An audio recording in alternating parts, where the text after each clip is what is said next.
está la viabilidad y bienestar del feto. El problema es cuando estos se hacen muy frecuentes, ¿no? Entonces nos va a llevar a la intolerancia de líquidos, a la intolerancia de sólidos, ¿no? Nos va a llevar a la deshidratación, ¿no? Nos va a llevar a la inanición, vamos a encontrar pérdida de peso, ¿no? Más del 5% ya es un signo de alarma, ¿no? Va a comenzar a conseguir, digamos, energías a través del metabolismo de los lípidos, ¿no? De tal manera que vamos a encontrar cuerpos cetónicos en orina. Y aún más, pocas pacientes, ¿no? Pocas pacientes no van a responder al tratamiento, ¿no? Y van a ser tributarias de terapia de nutrición parenteral, ¿no? Bien, entonces las náuseas y vómitos son comunes, frecuentes en el embarazo, no necesariamente son patológicos, ¿no? Vamos a hablar de patológico cuando estamos hablando de hiperemesis gravídea, ¿no? Que esto solo se va a presentar en el 0.1 hasta el 2% de las gestantes. Pasamos.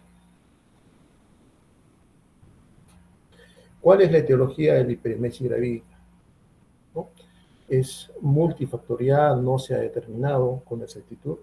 Se han señalado factores neurológicos, factores psicológicos, alérgicos o inmunológicos, o algunas teorías que incluso dicen que es como un mecanismo de defensa, ¿no? Porque es el periodo en que el embrión no está predispuesto o que se llama susceptible a cualquier tipo de malformación por el consumo de algún tipo de alimento, ¿no? Como un mecanismo de defensa, ¿no?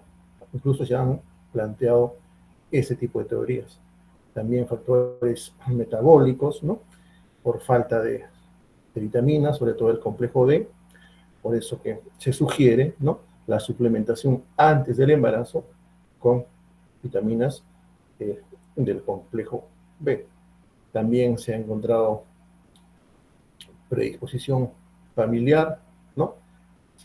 Si la mamá, la hermana padece de este cuadro, ¿no? Hay mayor riesgo de presentarlo, ¿no? Así como también otras han relacionado con el pH gástrico, con la infección por el Helicobacter pylori, ¿no? Y como dijimos anteriormente, por el déficit de vitaminas como la piridoxina. Lo que más lo han relacionado es con la elevación de hormona beta-HCG, porque el periodo en que se exacerba las náuseas y vómitos generalmente es a las 12 semanas, ¿no? Se presentan a las 6, 7, 8 semanas, ¿no? Un máximo periodo de mayor severidad es a las 12 semanas, ¿no? Entonces, y esto tiende a desaparecer en la mayoría de los casos a las 10 semanas. Son pocos pacientes que van a llegar hasta las 20 semanas, ¿no? Entonces, la curva de la producción de la beta-HCG, como ustedes saben, es mayor a las 12 semanas, periodo en el cual también coincide, ¿no? La mayor prevalencia de hiperemesis gravídica. Además, se ha observado que la TSH, ¿no? Tiene algunas características similares a la beta-HCG, de tal manera que se va a producir un hipertiroidismo gestacional, ¿no? Que va a coincidir en ese mismo periodo, ¿no? Y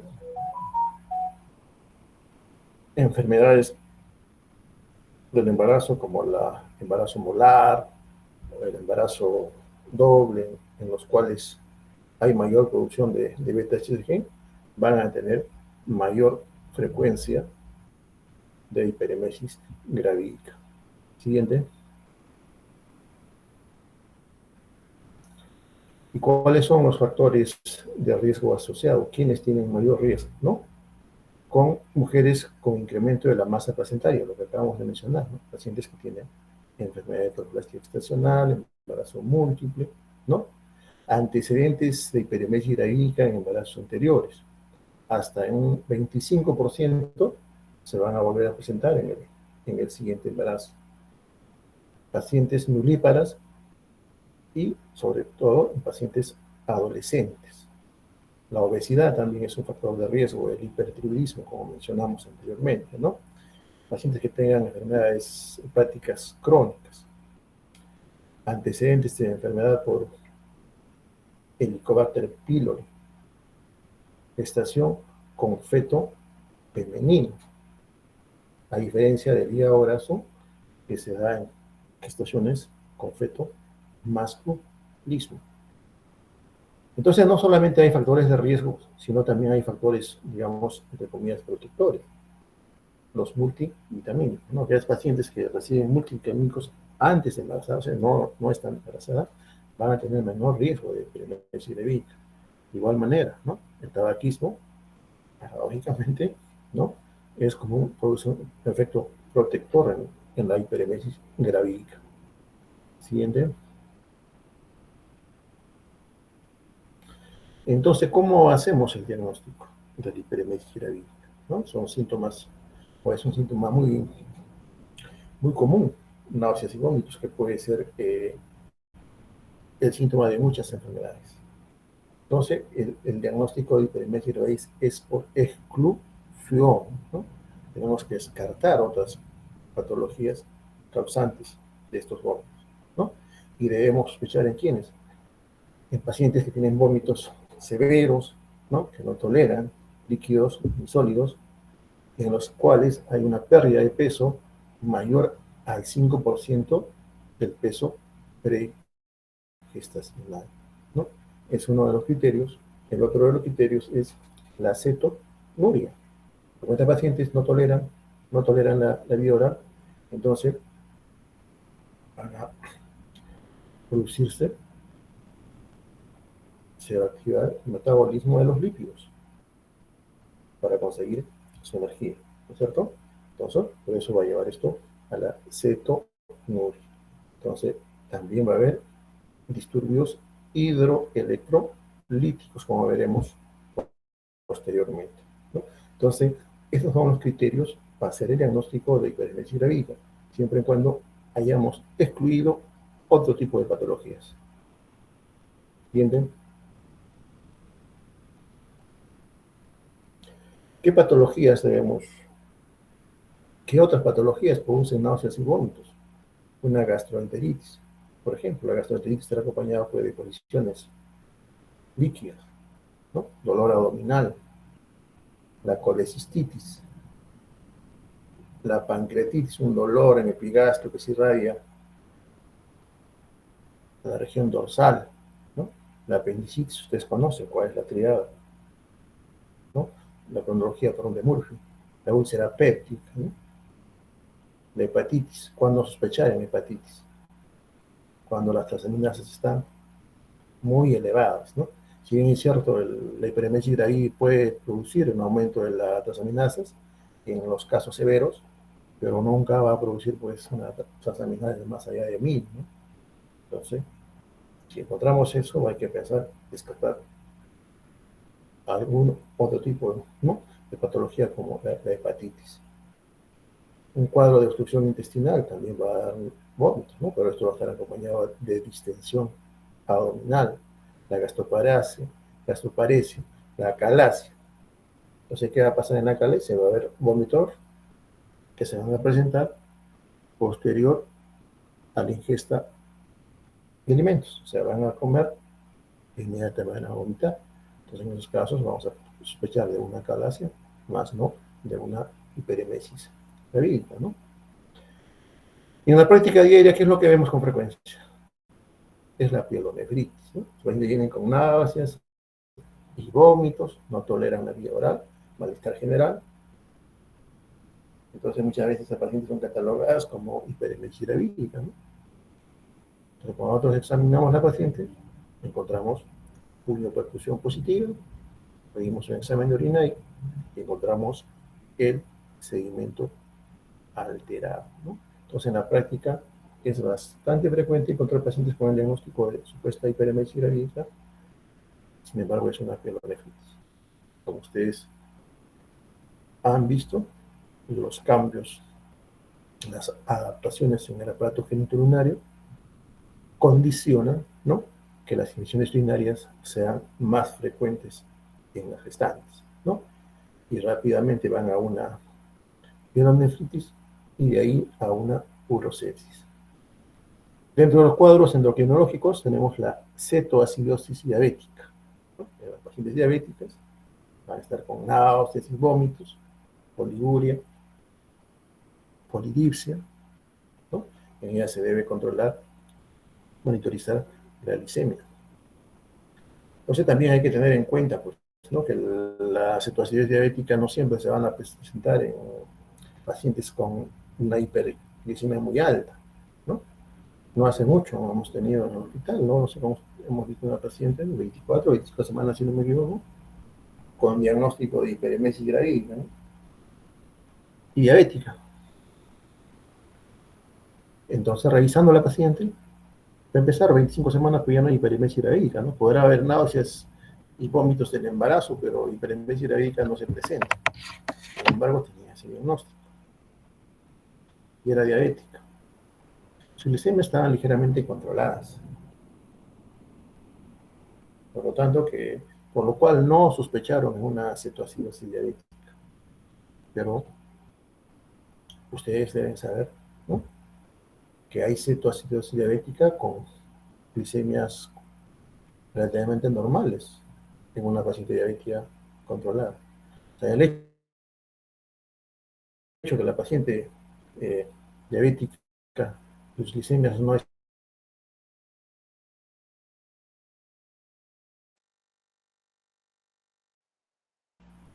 encajaba, no era una hiperemesis diabética, se le pidió un AGA, ¿no?, y se demostró, ¿no?, que esta paciente estaba haciendo una cetoacidosis diabética, ¿no? Entonces las náuseas y vómitos, ¿no?, no era pues por la supuesta hiperemesis gravídica, ¿no?, sino era su cetoacidosis diabética, ¿no? Entonces, por eso es importante, ¿no? Por eso que es la hiperemesis gravídica es un diagnóstico de descarte, ¿no? Tienes que descartar otro tipo de patología. No a toda paciente con náuseas y vómitos, hiperemesis gravídica. No es así. Bien. También el hipertiroidismo puede cursar con náuseas y vómitos, ¿no? Entonces, clínicamente, pues encontraremos pacientes con insomnio, nerviosismo, hipertensión, intolerancia a calores, hipotálamo, ¿no? En esos casos se pedirá un examen, ¿no?, del perfil tiroideo. Y así, causas neurológicas como la migraña. Las pacientes migrañosas van con náuseas y vómitos persistentes, ¿no? Y ahora sí tienen vómitos, sí, como dicen, en escopeta. Eso no es hiperemesis gravídica, ¿no? Hay que buscar, ¿no? Hay cosas que la paciente tenga una hipertensión intracraniana, un tumor, ¿no? Hay que hacer un examen neurológico y buscar cuál es la causa, ¿no? Porque un vómito en escopeta, un vómito explosivos, esos no son característicos de la hiperemesis gravídica, ¿no? Y también algunos medicamentos que pueden producir náuseas y vómitos. Y los trastornos de conducta. Lo siguiente.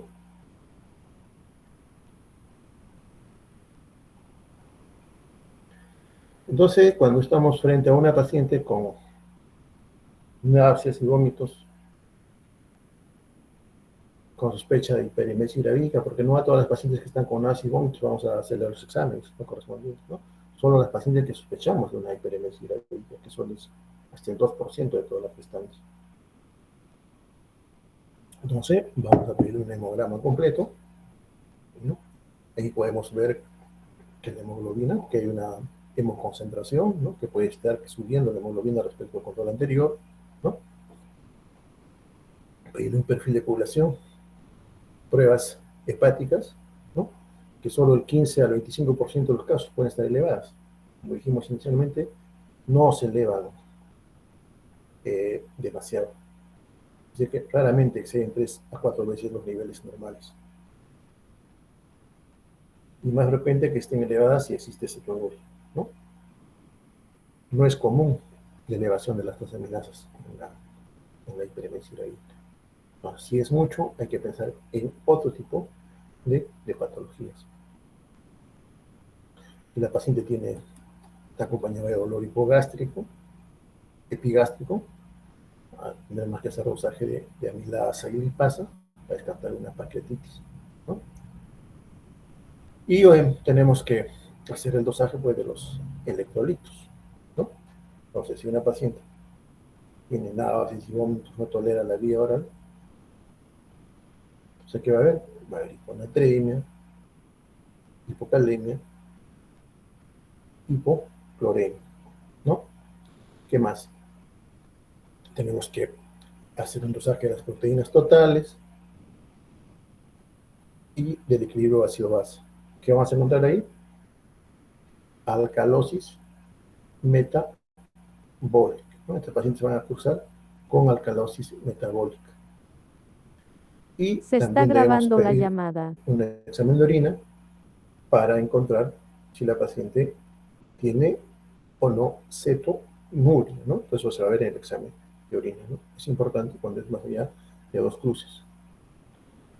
Y también debemos pedir un cultivo para descartar una infección urinaria. Y en caso que estemos sospechando de un embarazo molar o tenemos un embarazo doble, podemos medir el dosaje de la beta-HCG, ¿no? De igual manera, una ecografía obstétrica para ver la viabilidad del feto y descartar un embarazo molar, y una ecografía abdominal para evaluar pues, el hígado, ¿no? Que no haya cálculos, que no haya dilatación de las vías biliares. Y algunos exámenes especializados, si encontramos en el examen físico algunos hallazgos, digamos, sospecha de hipertiroidismo, pediremos el perfil tiroideo. Si estamos pensando en vómitos explosivos, ¿no? Un fondo de ojo para descartar una hipertensión endocraniana. Siguiente.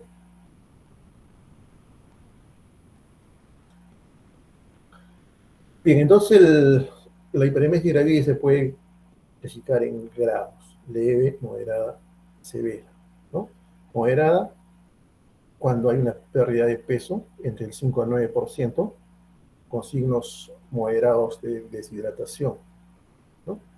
Y se va a catalogar como un estado grave cuando la pérdida de peso es mayor al 10%, y en esos casos si hay signos severos de deshidratación. La paciente está con confusión mental, está con ansiedad, está con cetoacidosis, una neuritis periférica, oliguria e ictericia, ¿no? La oliguria por falta de aporte, sino la oliguria.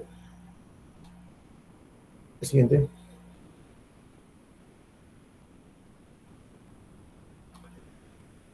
Esta es una escala de Bouquet que nos sirve para cuantificar la severidad, ¿no? Va a evaluar 3 parámetros, ¿no? Las náuseas, los vómitos y las arcadas. Entonces, de acuerdo a la frecuencia que se presente durante las 24 horas, ¿no? Se le va a asignar un puntaje, ¿no? Lo cual va a dar un puntaje final. Entonces, se considera grave cuando es mayor o igual a 13 puntos. Entonces, a través de esta escala nosotros podemos evaluar, ¿no? Ver si nuestra paciente amerita hospitalización y si está hospitalizada, ¿no? Ver cuál es la evolución de nuestra paciente y cambiar el tratamiento correspondiente. Siguiente.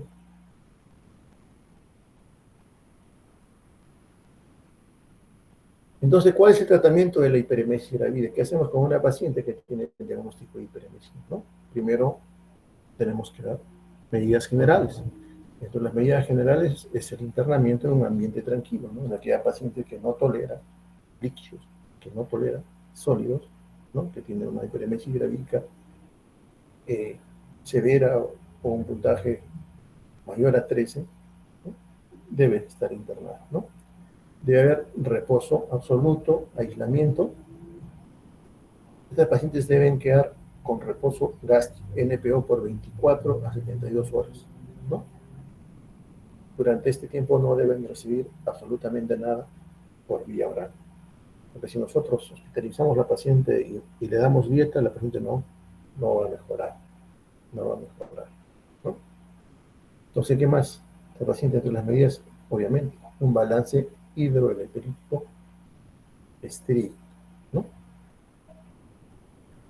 Debemos pesar al ingreso la paciente y pesar diariamente para ver cómo está evolucionando su estado de hidratación, su ganancia de peso, ¿no?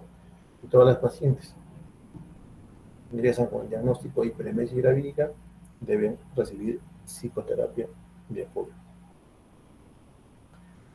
Entonces, ¿qué hacemos con la paciente? Tenemos que hidratarla y tenemos que reponer los electrolitos. ¿Cómo hidratamos? ¿Cómo calculamos el volumen que le vamos a pasar? Generalmente 30 a 40 cc por kilo día, ¿no? Que un promedio es de 2 a 3 litros en 24 horas, ¿no? Se puede alternar cero fisiológico con glucosados al 5% e incluso se puede usar al 10%. ¿Y cuál es el objetivo? El objetivo es conseguir una diuresis adecuada. ¿Cuál es la diuresis adecuada en estos pacientes? Más de 1 litro, más de 1000 cc en 24 horas, ¿no? Ese es el objetivo de la hidratación, ¿no? Pasar suero fisiológico alternando con suero glucosados. También se debe reponer los electrolitos, el sodio, ¿no? Le pedimos el AGA y sale menos de 115, se debe administrar, ¿no? De 60 a 150 mililitros de sodio y pasarlo esto en 24 horas. Y en estos casos se debe tener cuidado, evitar la evacuación rápida, excesiva, para no provocar lesión neurológica. No se puede pasar rápidamente cuando son las soluciones de mayor osmolaridad. El potasio. ¿Cuánto es el potasio normal? El potasio normal es más de 3.5. ¿De acuerdo? Cuando estamos menos de 3.5, estamos con una paciente con hipopotasemia, ¿no? Entonces, lo que se debe pasar es un miliequivalente por kilo día, ¿no? Más o menos 70 miliequivalentes diarios. Lo que hay que tener en cuenta es nunca se debe pasar más de 100, 200 miliequivalentes, más de 100 a 200 mililitros en 24 horas, ¿no? Y cuando se hacen los retos de potasio, no se debe pasar más allá de 10 miliequivalentes en 1 hora. O sea, una ampolla de calio tiene 10 miliequivalentes y eso nunca se debe pasar rápido, ¿no? El tiempo mínimo es 1 hora. Si lo pasas en mayor tiempo, mejor. Es un medicamento de mucho riesgo. El cloro se administra junto al sodio para impedir los entornos ácido-base. Entonces, la paciente continúa con fluido endovenoso hasta que se resuelva la cetonuria y cuando la gestante sea capaz de la tolerancia oral a líquidos. ¿Qué más? Debemos indicar el uso de la vitamina B6, de la piridoxina, ¿no? 100 miligramos día. La tiamina, también 100 miligramos día. Y se puede también indicar la vitamina C, 1 gramo día. Y la vitamina tiamina, sobre todo para evitar el síndrome de Wernicke, ¿no? Lo siguiente,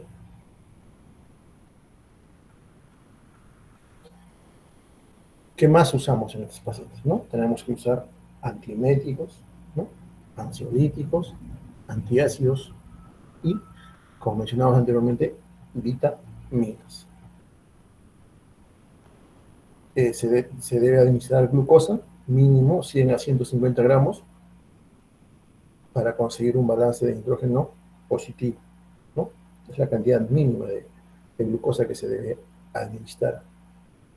Y dentro de los medicamentos podemos usar el dimidinato, que es de primera elección, 50 miligramos endovenoso cada 6 horas.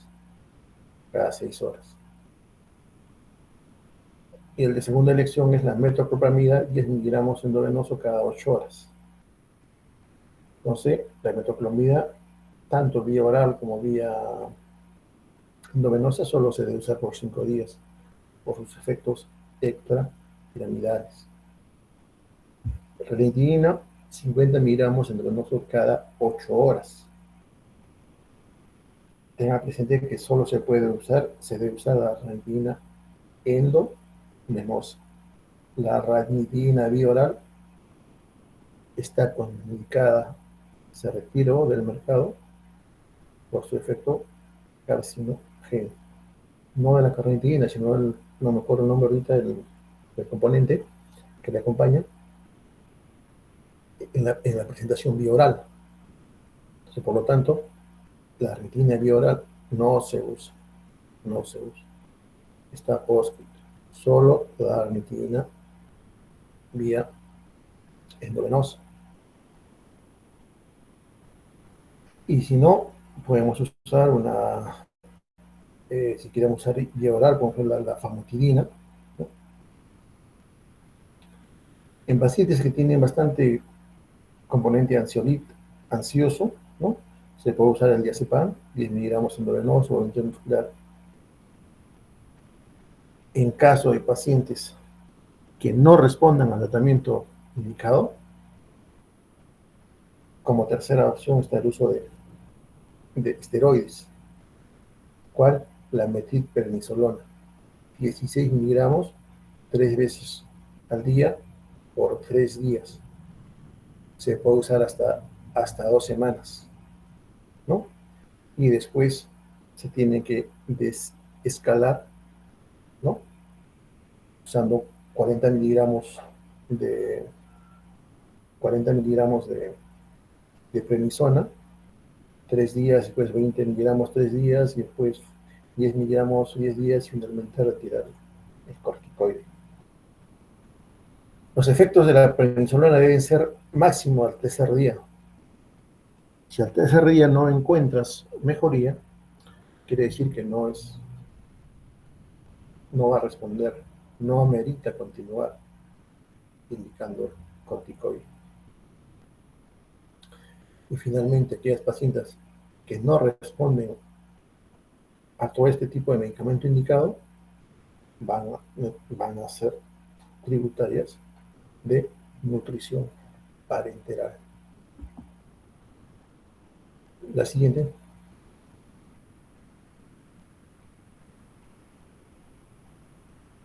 Entonces, las pacientes que no mejoran van a ser tributarias en nutrición parenteral, ¿no? Van a ser, le colocarán su catéter venoso central y ahí le calcularán sus requerimientos y recibirá su nutrición, ¿no?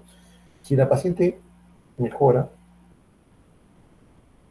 entonces puede ya ameritar manejo ambulatorio, o aquellas pacientes que no ameritan hospitalización pueden ser tributarias de manejo ambulatorio.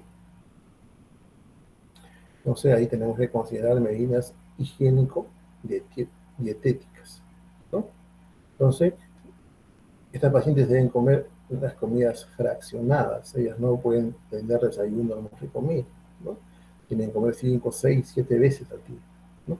Fraccionada. Eso va a ayudar a que puedan tolerar. Y los alimentos que reciban tienen que ser ricos en hidratos de carbono y pobre en grasas y proteínas. Las grasas son los que más le llevan al vómito. Evitar alimentos líquidos y calientes. Los pacientes mejor van a tolerar los sólidos y fríos. Entonces, la paciente generalmente tolera los helados. Deben evitar condimentos, bebidas con gas, alcohol, droga y olores desencadenantes, ¿no? Apoyo psicológico, ¿no? Y pueden recibir, ¿no? El jengibre, ¿no? Que se ha demostrado que disminuye las náuseas. ¿Y qué medicación puede llevar la paciente en forma ambulatoria? La vitamina B6, la vitamina B1, ¿no? Pueden tomar hasta cada 4 horas al día.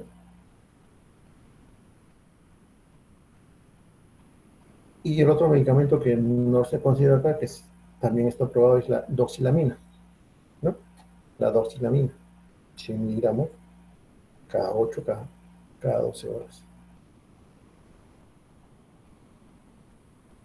Y como segunda opción, si no mejora con la doxilamina y la vitamina B6, B1,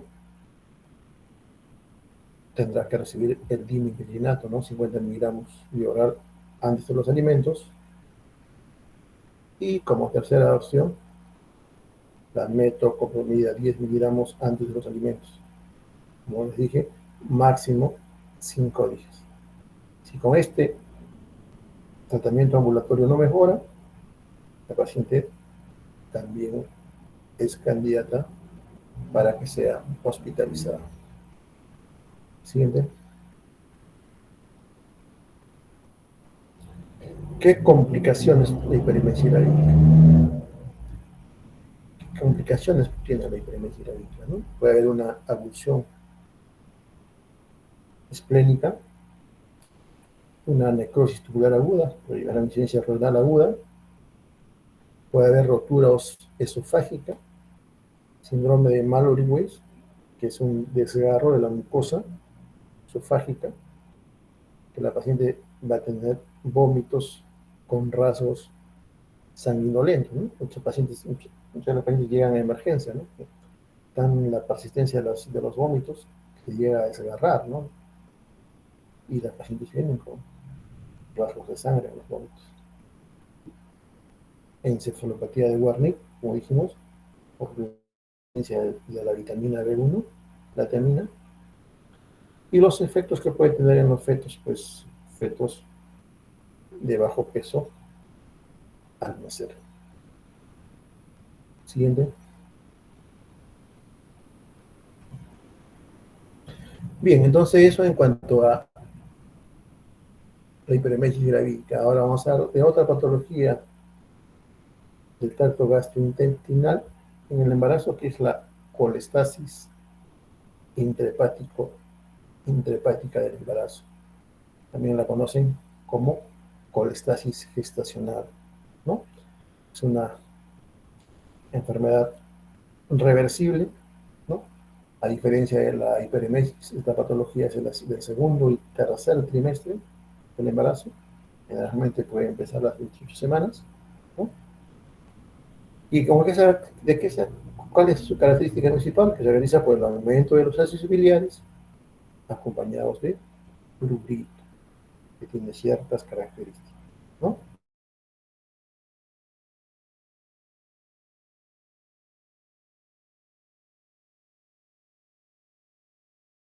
8 horas, que también lo hace diferente a la siguiente patología que vamos a hablar, el hígado graso, el hígado graso, ¿no?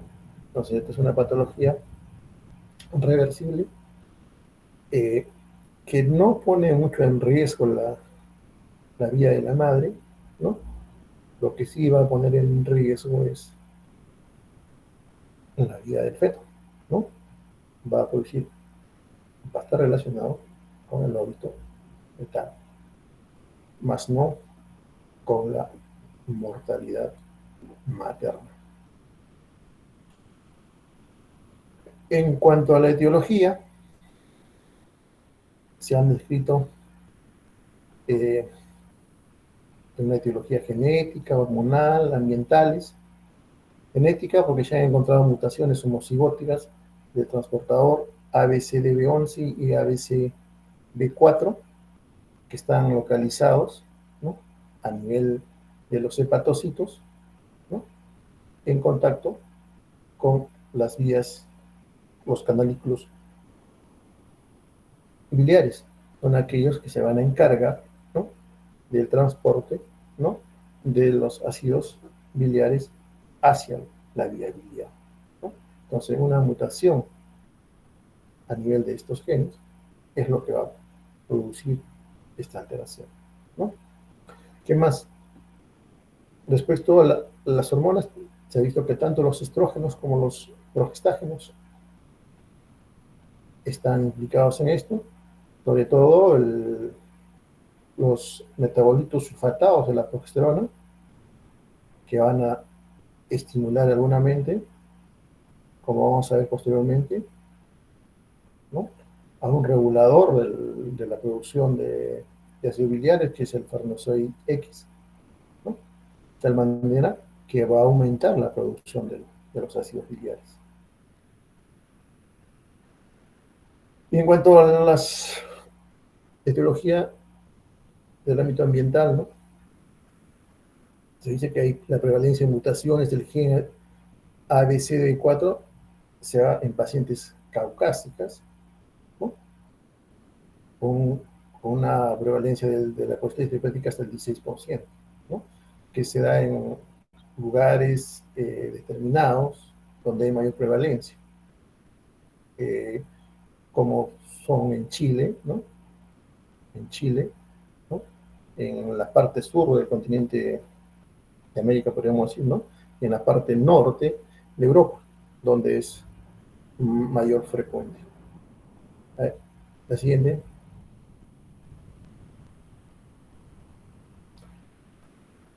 En cuanto a la epidemiología, podemos decir que donde hay mayor prevalencia, obviamente, es en la parte sur, en Chile, ¿no? En los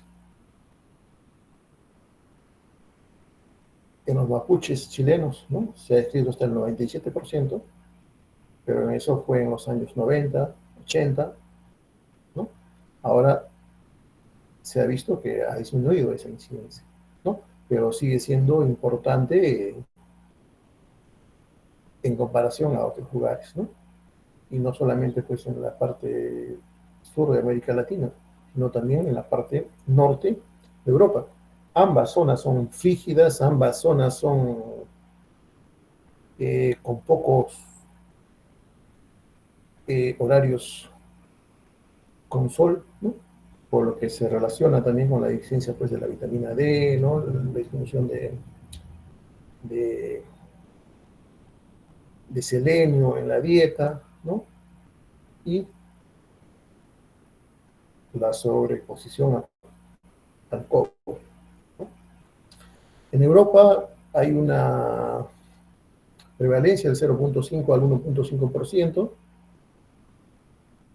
En Estados Unidos, mira cómo vemos cómo hay una variación, ¿no? En las mujeres blancas de Estados Unidos, prevalencia 0.3%, baja, pero se ve un aumento, ¿no? En en la población latina de los mismos Estados Unidos, ¿no? En el cual es hasta un 5 o 6% se va a presentar esta patología.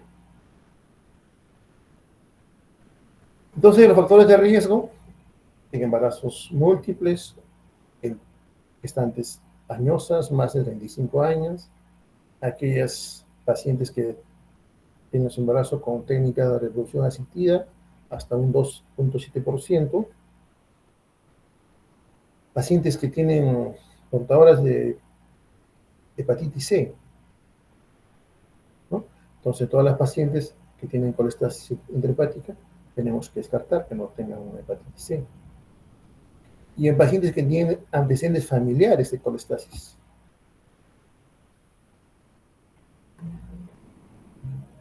Y la época, ¿no? Esta patología es mucho más frecuente en invierno. La siguiente.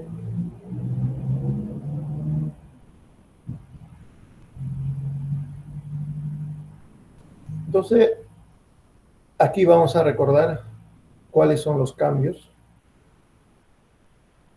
fisiológicos que se dan en el hígado en el embarazo, ¿no? ¿Qué va a haber? Va a haber un aumento de los cristales de colesterol, eso pasa en el embarazo, en la gestante. Va a haber un aumento de la saturación del colesterol. Entonces, cuando hay una falla hepática, esto va a disminuir, en vez de aumentar, que lo normal es que aumenten, ¿verdad? ¿Qué va a pasar con la fosfatasa alcalina? También va a aumentar. La fosfatasa alcalina en el embarazo aumenta, ¿no? Más de 500, más de 600, porque va a haber una producción de fosfatasa alcalina a nivel placentario. ¿Qué pasa con el vaciamiento vesicular? Por el efecto de la progesterona se va a volver más lento, ¿no? El ácido quenodesoxicólico va a disminuir, normalmente disminuye. Pero ¿qué va a pasar en esta enfermedad, en la colestasis intrahepática? El ácido quenodesoxicólico va a aumentar. Y las transaminasas en el embarazo no varían. Cualquier cambio, cualquier aumento de las transaminases en el embarazo es signo de alguna patología. Siguiente.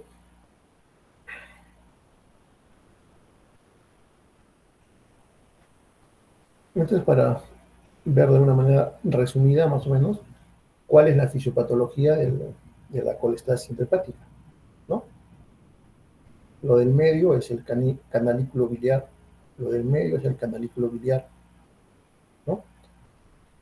Lo, los semicírculos o círculos, los ovalados verdes, son los transportadores, a través del cual salen los ácidos biliares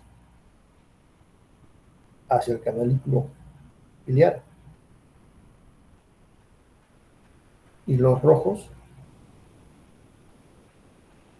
es el ácido biliar que es reabsorbido, ¿no? De la circulación enterohepática. Como saben, se reabsorbe. De aquí del hígado sale al canalículo biliar, de ahí a la vesícula, ¿no? Y cuando comen alimentos grasos, sale al intestino y es reabsorbido, ¿no? Y reingresa al hepatocito a través de estos transportadores, ¿no? Que están marcados como rojos, ¿no? Y estos azules son transportadores a través del cual los ácidos biliares, cuando hay una sobresaturación, van a salir a los sinusoides hepáticos, vale decir, a la sangre, a la sangre. Entonces, ¿qué es lo que pasa? Estos transportadores verdes son los que alteran.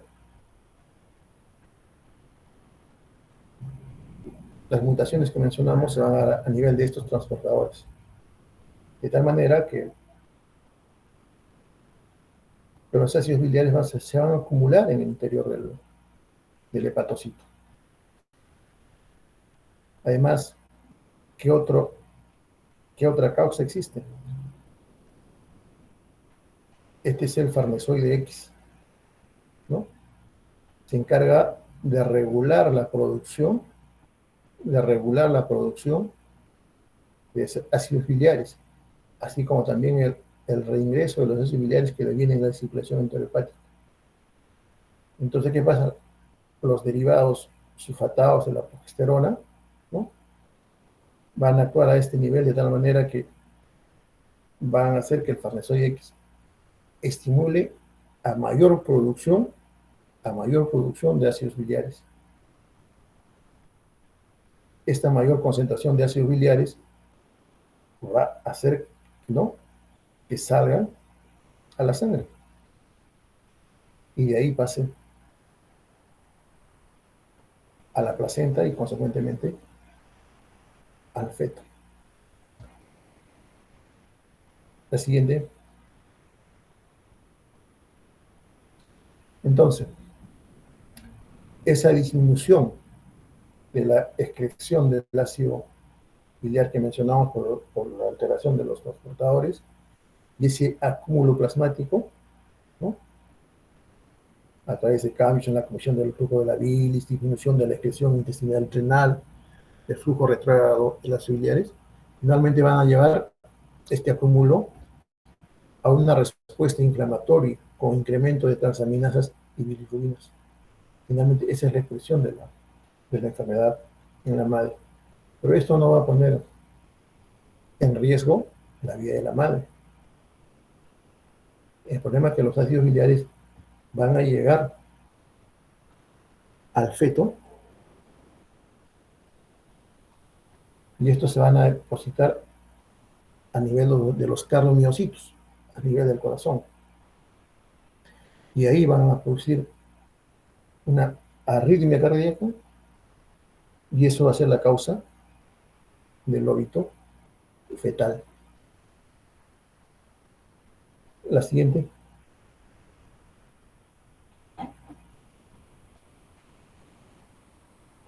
Entonces, ¿cuál es el cuadro clínico? ¿Cuándo debemos sospechar en una paciente que pueda tener una colestesis intrahepática? Dice que inicia con el desarrollo de prurito, leve a intolerable, predomina en las palmas y las manos y las plantas de los pies y empeora por la noche. Eso es lo más importante, ¿no? El diagnóstico eminentemente para algunas escuelas es clínico. En todas las guías de Chile donde predomina el diagnóstico clínico, porque el dosaje de ácidos biliares no es muy común, no es muy común.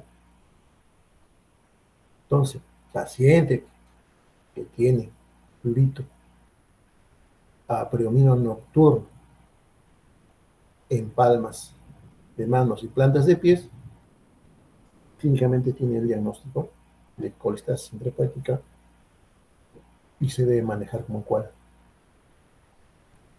Otros síntomas puede causar dolor en el cuadrante superior derecho, náuseas, falta de apetito, falta de sueño, osteotorrea. Esta esteatorrea va a ser causa de que haya deficiencia de vitaminas liposolubles. Las vitaminas liposolubles no se van a absorber, por eso que va a haber deficiencia de vitamina K, que puede llevar a un trastorno de coagulación. Puede mostrar marcas de rascado, escoriaciones y nódulos de prurigo secundarios al rascado. No hay lesiones cutáneas primarias. Entonces eso es importantísimo, ¿no? Este es un prurito. No hay lesiones. No hay lesiones. Entonces, si hay algún tipo de lesiones, hay ampollas, hay nódulos, entonces eso ya no es colestesis intrahepática, ¿no? La colestesis intrahepática se caracteriza porque no hay lesiones cutáneas primarias, solo las secundarias, las que son como causa pues, del cascado, que se pusieron las escoriaciones, ¿no? Porque no hay lesiones primarias. La ictericia en el 14 al 25% y generalmente se desarrolla 1 a 4 semanas después del inicio del prurito. No es muy común la ictericia en la colestesis intrahepática, obviamente al inicio, entonces generalmente se presenta después de que se haya presentado unas 4 semanas después de que se ha presentado el prurito. Siguiente.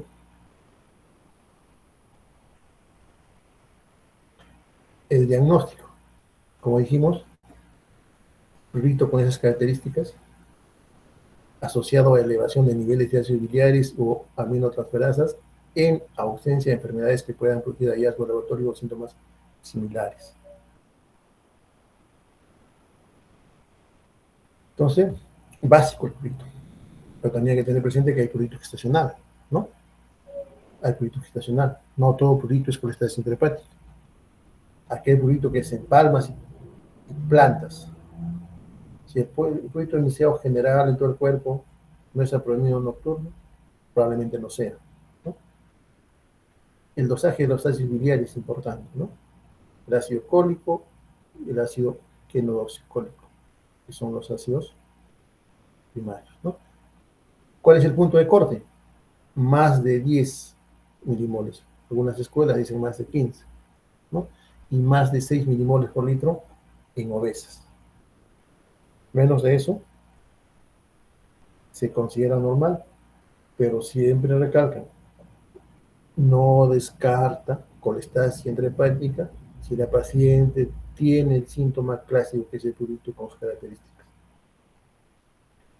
Las transaminasas elevadas más de 35 unidades internacionales por litro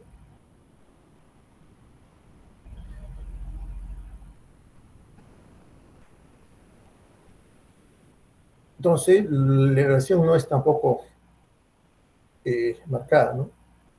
Si es más de 1000, hay que descartar algún tipo de hepatitis fulminante, viral, ¿no? O alguna otra patología que esté produciendo un hígado graso del embarazo, porque la colestasis intrahepática no va con transaminasas muy elevadas. Y dentro de las transaminasas, la más sensible, que más se relaciona con el diagnóstico, es la alanina transaminasa.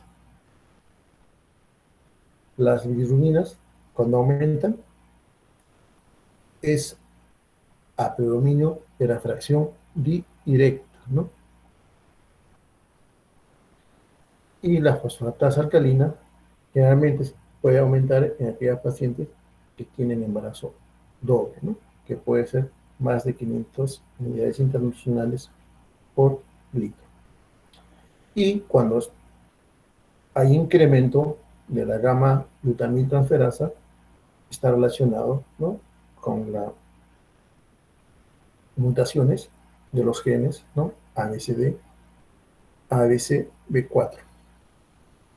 Y como dijimos, lo que produce esta torrea va a producir más malabsorción de la vitamina K, ¿no?, lo que va a llevar a un tiempo prolongado el tiempo de protrombina. La ecografía hepática no sirve para hacer el diagnóstico de colestasis intrahepática. Se usa para descartar otras patologías. Siguiente.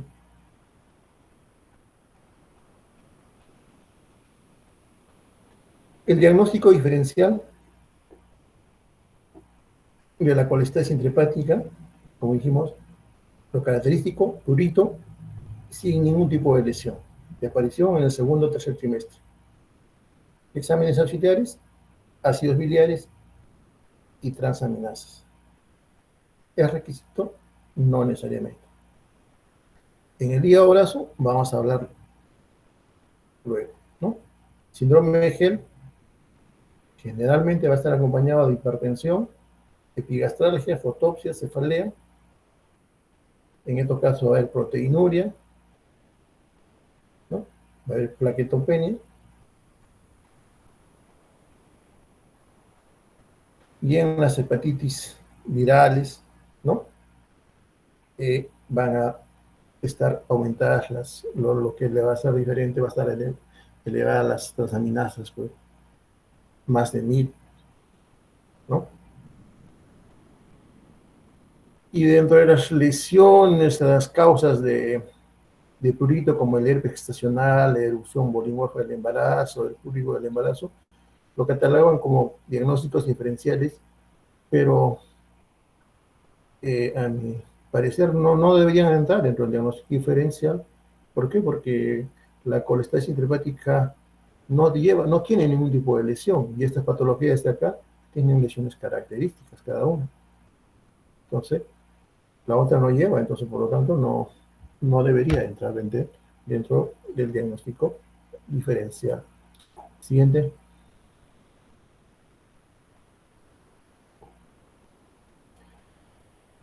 Entonces, ¿cuál es el manejo? ¿Qué medidas generales y preventivas hacemos tener una paciente con colestasis intrahepática? ¿Qué hacemos con la paciente? Debemos controlar cada 2 semanas si tiene un buen control clínico, analítico normal, de ácidos biliares menos de 40, ¿no? Si tiene de menos de 40 milimoles por litro, controles deben ser semanales, no, cada 2 semanas, perdón. Y semanal si los ácidos biliares son más de 40 o hay una progresión de la sintomatología, ¿no? Por eso es importante la sintomatología, no solamente es importante los valores de los ácidos biliares, la sintomatología. Se deben hacer pruebas de bienestar fetal ambulatorias si los ácidos biliares son menos de 40, y una evaluación intrahospitalaria si los ácidos biliares son mayores de 40. No existe una prueba de bienestar fetal que pueda predecir el óbito fetal. El óbito fetal es súbito. El Doppler cardíaco funcional fetal, hay estudios, se están haciendo estudios para relacionarlo, ¿no? Para predecir el óbito fetal. Hasta el momento, ninguna prueba de bienestar fetal sirve como predictor de óbito fetal. Siguiente.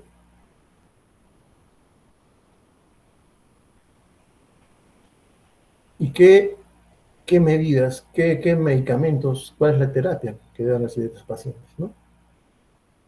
El medicamento de primera elección es el ácido ursodesoxicólico, que se usa 10 a 15 miligramos por kilo día, dividida en 2 a 3 dosis por día hasta el momento del parto, ¿no? Se puede usar la vitamina K, si hay deficiencia, y usar antihistamínicos, de preferencia los de primera generación, que es la clofenamina, 4 miligramos cada 6 o 8 horas. Los de segunda generación están relacionados con oligohidratos, ¿no? Entonces, por eso que los de primera elección son los de primera generación. Entonces, ¿cuáles son los criterios de hospitalización? Ácidos biliares mayores de 40, prurito materno insoportable e incesante que no se alivia con la farmacoterapia, posibilidad de hospitalización en pacientes con alta sospecha clínica y antecedente de riesgo de la paciente, ¿no? Si la paciente ha tenido el antecedente de un óbito fetal por la misma patología, entonces el paciente de riesgo debe ser hospitalizado. La siguiente.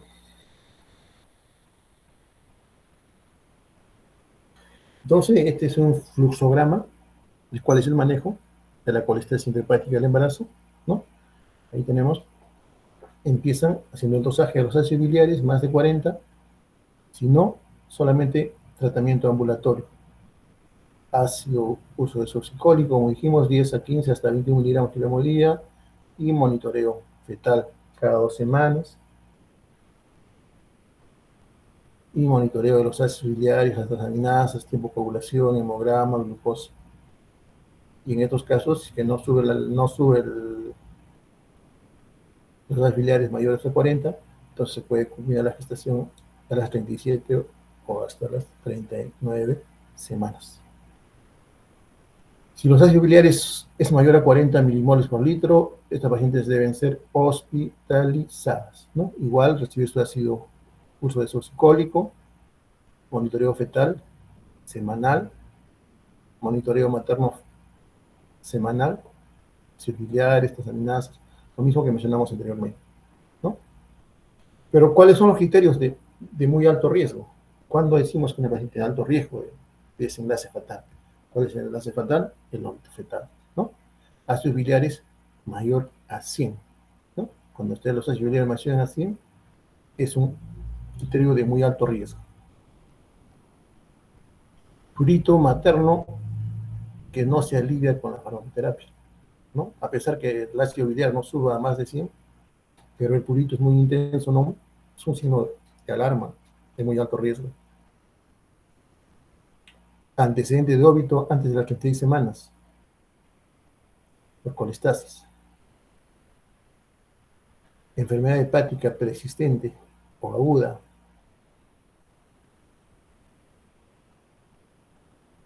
Empeoramiento de la función hepática a pesar del tratamiento. Doppler funcional cardíaco fetal alterado, ¿no? Lo que está en estudio actualmente. Entonces, esos son los criterios de alto riesgo.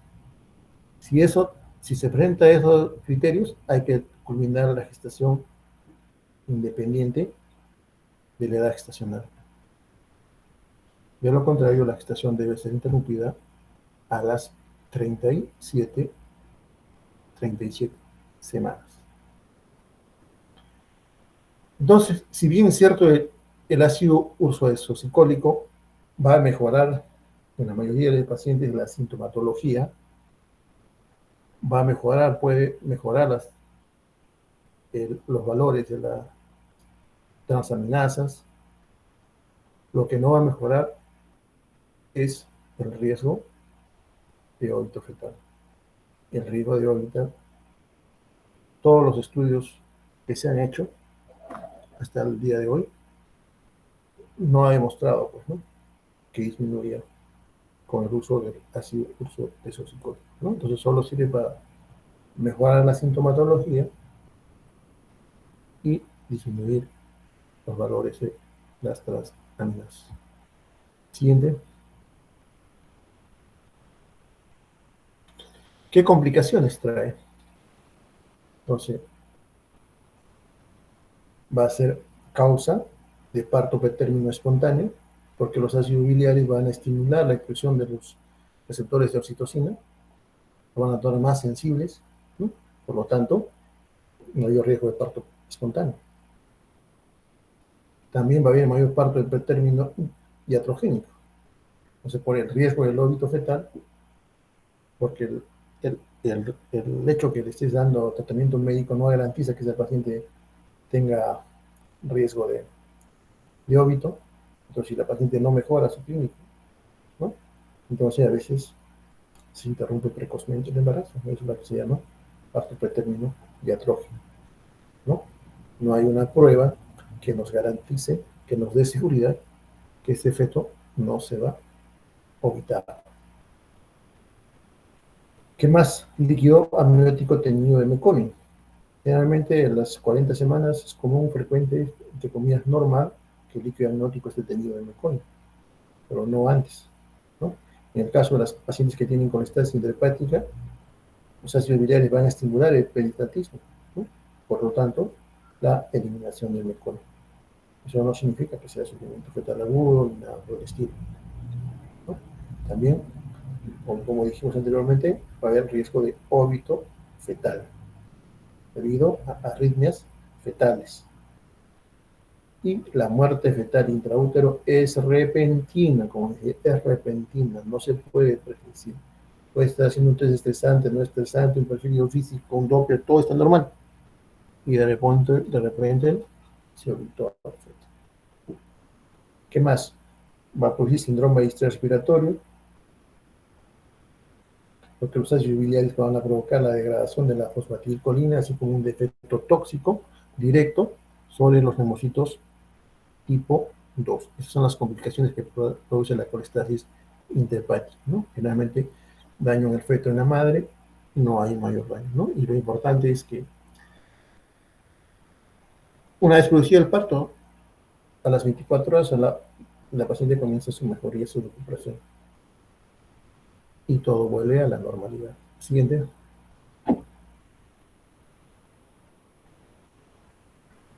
Bien, ahora vamos a hablar sobre el hígado graso agudo del embarazo, que es otra patología que se va a presentar en el embarazo.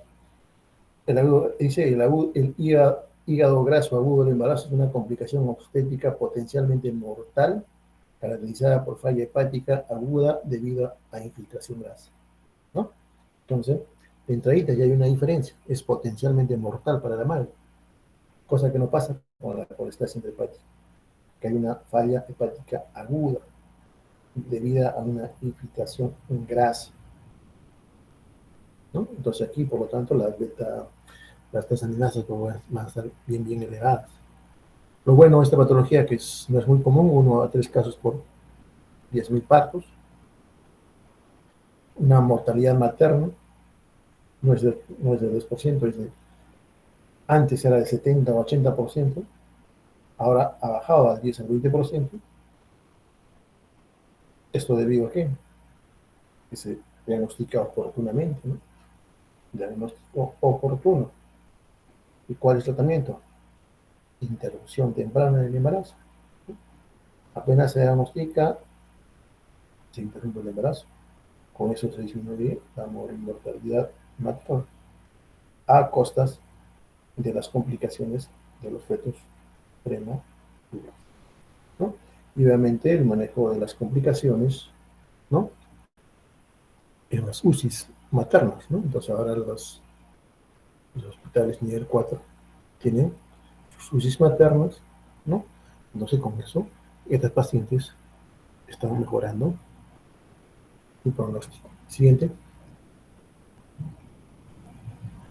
Factores de riesgo, episodios previos, ¿no? Entonces si la paciente ha tenido ahora o hasta un 70% puede volver a tenerlo, entonces hay que dar esa consejería antes de que se vuelva a embarazar.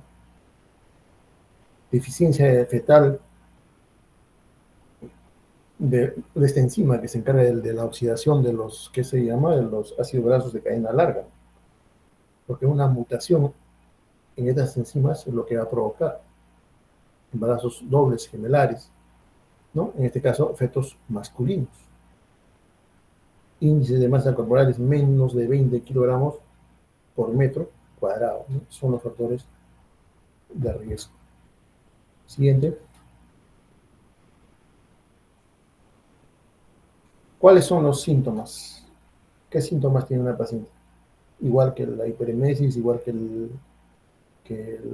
gel, igual que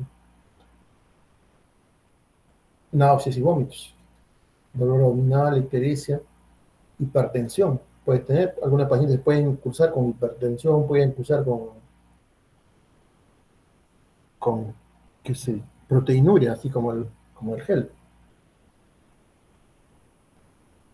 Puede haber encefalopatía, cefalea, poliguria, ¿no? Una serie de síntomas generalmente generales. Siguiente.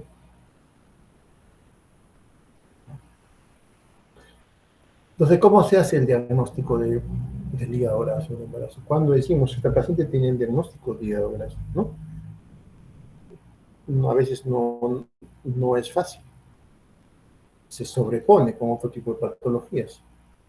Con la que más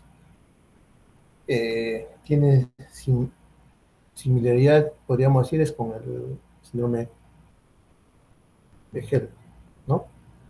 Entonces hay unos criterios de Swansea, ¿no? Hay unos criterios de Swansea. Entonces, para catalogarlos, tiene que tener mínimo 6 criterios. O simplemente, pues, la biopsia, ¿no? Entonces, ¿cuáles son esos criterios?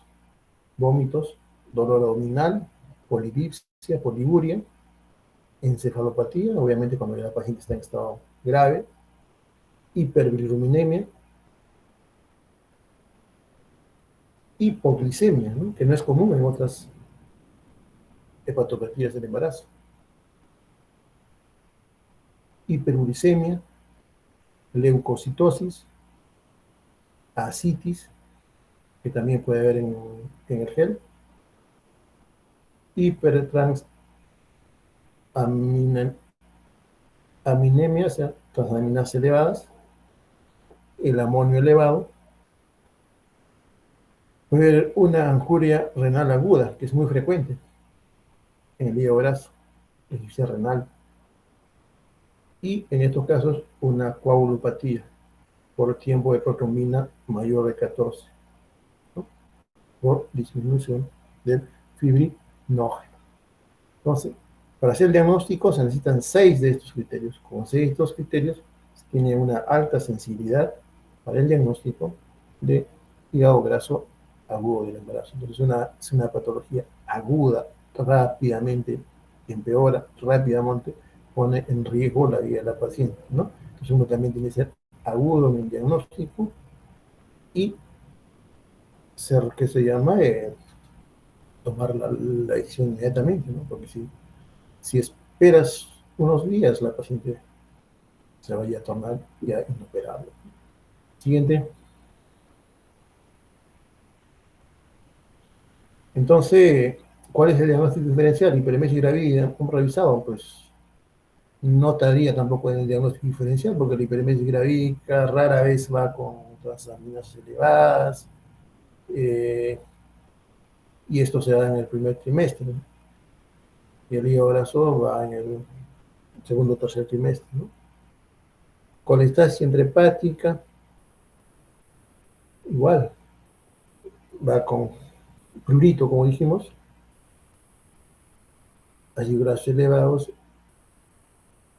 las transaminasas no están muy elevadas, ¿no? Ahí no va con, ahí no, la colestesis hepática pues no pone en riesgo la vida de la paciente, no se la ve mal a la paciente, no tiene insuficiencia renal, eh, muy difícil confundirla con una colestesis hepática, ¿no? Es una paciente que tiene prurito y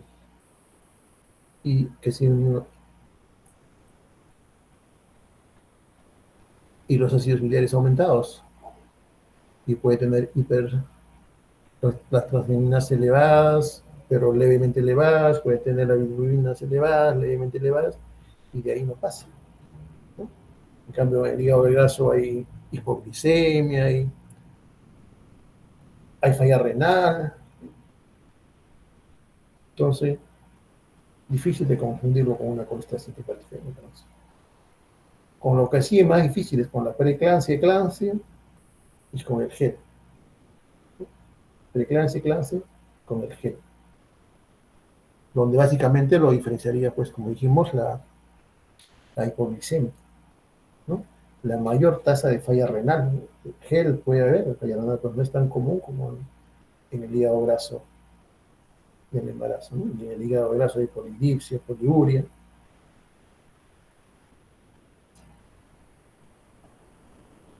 Entonces, en cuanto al tratamiento, lo importante es la oportuna identificación de casos sospechosos, ¿no? Tenemos que sospechar. Si no sabemos, ¿qué vamos a sospechar? ¿No es cierto? Cuando hay una paciente con náusea y vómitos, inmediatamente tenemos que pensar en todas las probabilidades, porque si pensamos que es hiperemesis, estamos perdiendo, ¿no es cierto?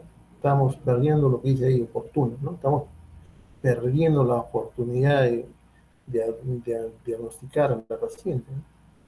2 o 3 días el cuadro va a cambiar radicalmente. Corroborar con el diagnóstico diferencial, lo que mencionamos anteriormente, ¿no? Hacer un adecuado diagnóstico diferencial y quedarte con el diagnóstico de embarazo de embarazo. Y optimizar las condiciones maternas, eso se hace, eso ya lo manejan los fisiólogos, y el tratamiento finalmente es la interrupción del embarazo. La siguiente. ¿Cuál es lo mejor? ¿El parto o la cesárea? Indudablemente la vía del parto o la cesárea debe ser determinada por la condición obstétrica, más no por la patología. Más bien la condición aguda de la patología. A veces no hay condiciones de un parto inminente, o sea, no hay un cervix con un bicho favorable, ¿no? Entonces lo que va a precipitar es que se realice una cesárea, ¿no? Entonces, si la decisión es esta, entonces lo ideal es que no se debe hacer, que se llama una cesárea Fenestrel, porque si esta patología está relacionada eh, con trastornos de coagulación, entonces vamos a tener múltiples hematomas, ¿no? Entonces la decisión debe ser una decisión mediana infraumbilical, ¿no? Una incisión mediana infraumbilical. La siguiente. Bien, entonces, lo que le diferencia también de la colestesis intrahepática es la evolución post-interrupción del embarazo, ¿no? Entonces, en la colestesis intrahepática la recuperación es inmediata. A las 24 horas la paciente ya mejora en todas sus pruebas funcionales, todo vuelve a la normalidad. Pero en el caso del hígado graso, no, ¿no? Esto puede demorar, incluso después de la interrupción del embarazo, todavía va a haber un periodo que, como vemos en la gráfica, que va a ir empeorando todavía, ¿no?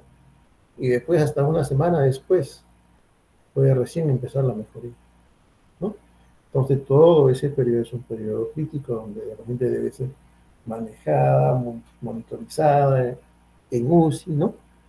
Y refieren que algunas incluso pueden ser tributarias de trasplante hepático, ¿no?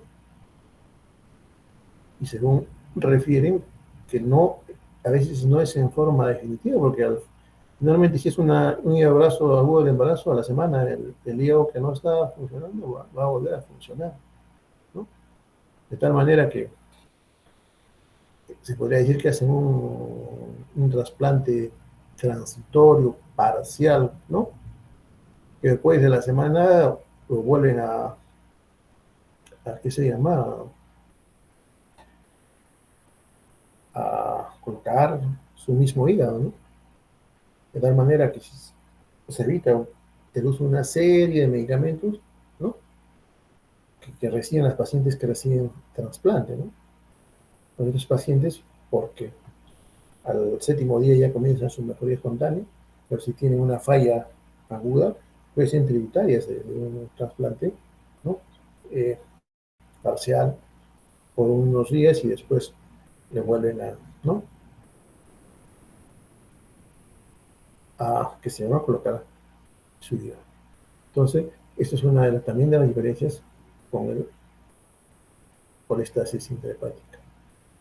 Bien, jóvenes, dudas, inquietudes.